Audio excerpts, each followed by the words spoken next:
Hello guys, so మరి ఈ రోజు అయితే మనం ఫ్లఫీ ఆమ్లెట్ తినడానికి అయితే వావ్ ఆమ్లెట్స్కి అయితే వచ్చేసామండి. చూడండి ఫ్లఫీ ఆమ్లెట్.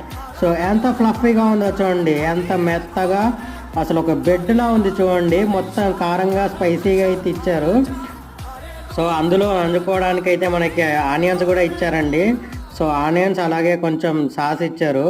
సో ఆనియన్స్ని సాస్ని కలుపుకొని తింటే ఆ ఫ్లఫీ ఆమ్లెట్ అయితే చాలా ఫ్లఫీగా చాలా బాగుందండి. సో మీరు మాత్రం వెళ్ళినప్పుడు అయితే తప్పకుండా ట్రై చేయండి. సో ఇది ఎలా చేస్తారు, ఏమేమి వాడతారు అన్నీ అయితే రేపు పెద్ద వ్లాగ్లో వస్తుంది. సో ఆ వ్లాగ్ కూడా చూసేయండి. సో ఆ ఫ్లఫీ అయితే చూడండి ఎంత బాగుందో ఫ్లఫీనెస్ అయితే. సో దీన్ని మనం చేయడానికే మనకు ఒక 20 మినిట్స్ అయితే పడుతుంది అండి వాళ్ళకి. మీరు వెళ్ళే ముందు ఆర్డర్ ఇచ్చి వెళ్తే ఇంకా బాగుంటుందని అయితే చెప్పారు వాళ్ళు కూడా. సో మీరు వెళ్తే మాత్రం తప్పకుండా అయితే ఆలివ్ ఆయిల్తో కూడా తినండి. ఇక్కడ ఆలివ్ ఆయిల్ కూడా దొరుకుతుంది fluffy omelette. So guys, like, share, subscribe.